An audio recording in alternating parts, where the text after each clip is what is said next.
So I remember actually, like, what was really great about it was Scarlet. It started off with Scarlet playing Protoss because she was playing versus, like, a Diamond League Terran player. And then after that, she was playing versus Jim Rising. And I think Tempo made a joke in the lobby to Scarlet, like, oh, you're not going to play Protoss again? She was like, I'll do it if Jim Rising plays Terran. And Jim Rising was like, oh, okay. And I think Scarlet has actually been playing, like, kind of jokingly has been playing Protoss a little bit more. So she wasn't anticipating Jim Rising's Terran to actually be up to par. That's kind of funny. Of course, we had a random versus random tournament on the channel not too long ago. We got to see Xanster's Protoss, which is an off race, beat Cyril's main Zerg, which was insane. But anyways, we're hopping into game number 3. There was no cast of game 1 or 2, as they did play while our previous series was going on. And spawning in the top right, it's going to be the red Zerg, viOLet. And in the bottom left of the ZvZ, we have the blue Zerg player, Horror.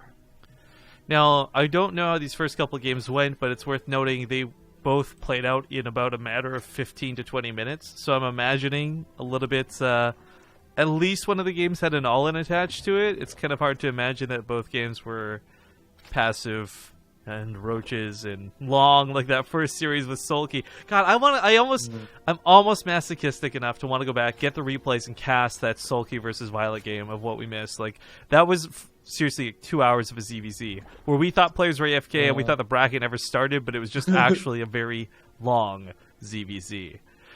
At any rate, that sounds pretty horrible.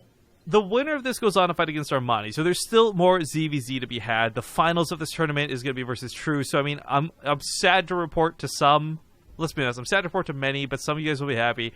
It's ZvZ for the rest of this. So a best of 3 and a best of 5 that remain in the Olimoleague behind this. I'm going to set an Australian. Remain. Mites. Only 4 matches remain. Anyway, sorry. Anyways, my point of this being, though, all of the Zerg players remaining, including these two, are actually fairly fantastic, and I can kind of see them all going toe-to-toe. So I don't see a clear-cut winner like sometimes you do. One of the things that makes me most hang my head and just kind of like phone it in for casting is when you know something is very, very much going to be one-sided. Like if this was, say, No Regret versus True or No Regret versus Armani, I think we know the direction those types of games go. Not taking shots at No Regret, just naming a North American at random. Whereas viOLet has been on the up and up. You know, he kind of disappeared for a little while, went back to training hardcore, has been looking great in the process. Armani's always been good, True's been good. I'm very excited to actually see where the finals ends up, and more importantly, how it plays out. Yeah, ain't that the truth? I mean, we've been seeing the seeds of this going to be a ZvZ finals, but hopefully it won't be too horrible if it ends up taking off. We do have third expansion and being taken over here for viOLet. Did you see what I did there? No. Oh, okay. I can't tell if you actually didn't see. No, I didn't. But actually, real quick, speaking of thirds, viOLet... Dust Stars is this weird dynamic where you can almost like fake a third. Like he's taking a third for real. But Horror... Okay, yeah, he's actually taking a third. I wasn't sure. Like, he could have faked this out and continued with like a big 2-base all-in. He did stop droning after all to get Lings out. I wasn't sure what direction that was going to head. Well, it's going to be a pretty big Zergling flood for both of the players as they are getting a little bit more aggressive. I love when I get to see like players sneaking in like a couple of drones in between waves of Zerglings and Banelings, just because it means that they're trying to get that small little edge ahead. And Hort is going to be sitting up 35 workers to 31, although that lead not going to be as strong as it was in a little bit. Yeah, the extra base lets viOLet spread his drones out more if he'd like to, but also gives him more larva to work with.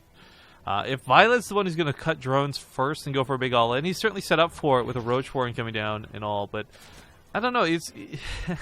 Both players don't necessarily have to go to Roaches, even though they're both throwing the Roach Warrens. This could easily just be that passive play that we describe ZvZ sometimes being.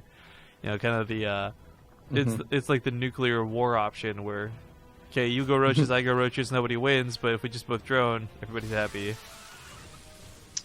Yeah, that's actually a really good way to put it, because it's also like the deterrent, the nuclear deterrent of like, well, I have a ton of roaches and you have a ton of roaches, and if you walk all the way across the map, then I'm going to have like the reinforcements and you're not going to want to engage into that. And if I walk all the way across the map, it's the opposite. So it's like, let's just both not attack each other until we're maxed out. Well, layer timing a little bit ahead for Horror. No, again, this is really nothing too indicative or crazy. They're still squeezing out drones with the said roaches.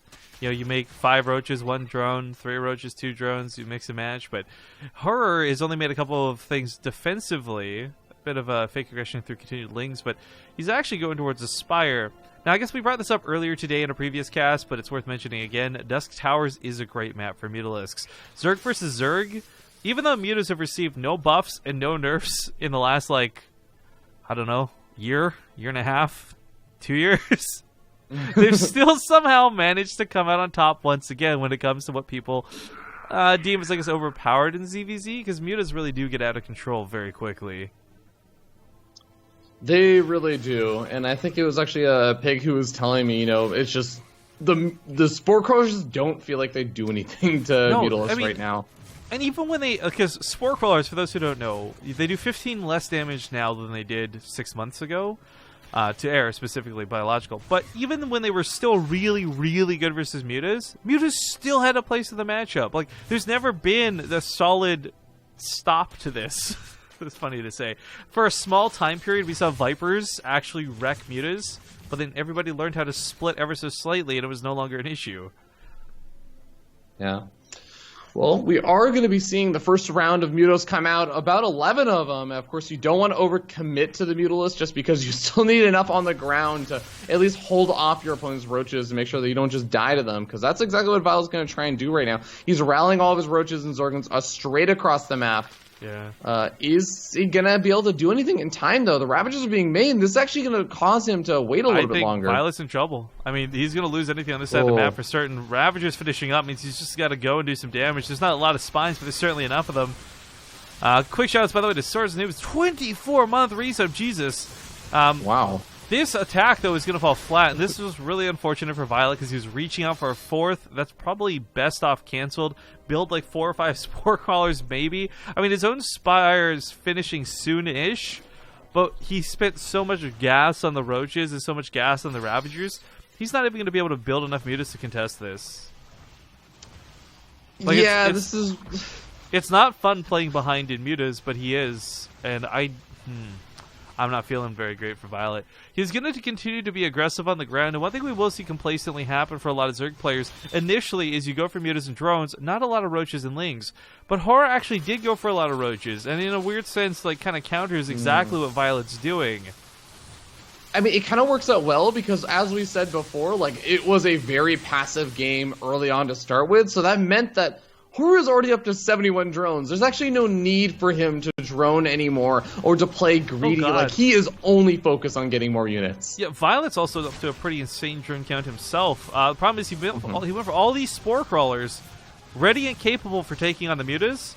Not necessarily anything that can deal with these roaches, though. Mutas are going to fight the roaches, and the queens and spores are hopefully going to zone out just long enough for them to do just that. The hash rate here is going to fall.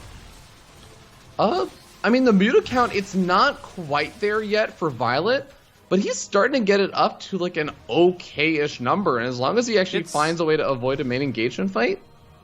I mean, you say it's not quite there, it's way off. I mean, in Muta versus Muta Wars, one Mutalisk is still considered, I'd say, way off. There is no not quite there.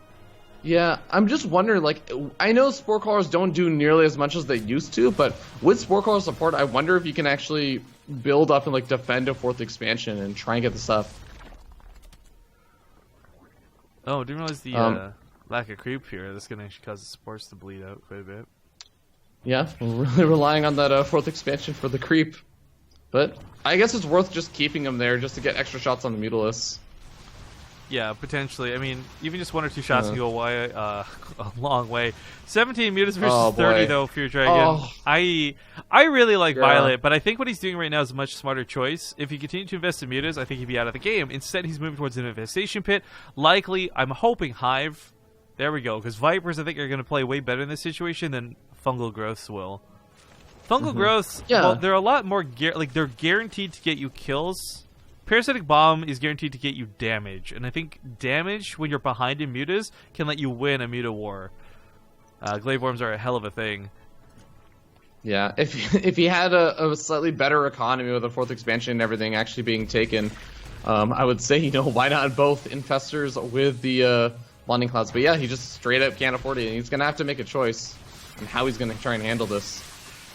This Mutacount. This Mutacloud is insane. We're up to 39 Mutalisks right now for Horror. But I really want to emphasize, all it's going to take is 3 Viper hits on clumped Mutas. Hell no, even if you don't rely on the Parasitic Bombs to kill everything, 2 Viper Parasitic Bombs and his own Mutas will win an overwhelming fight like this. I mean, 40 versus 23 is daunting. Not a chance in the world. Not even on top of Spore Crawlers can viOLet take this fight right now.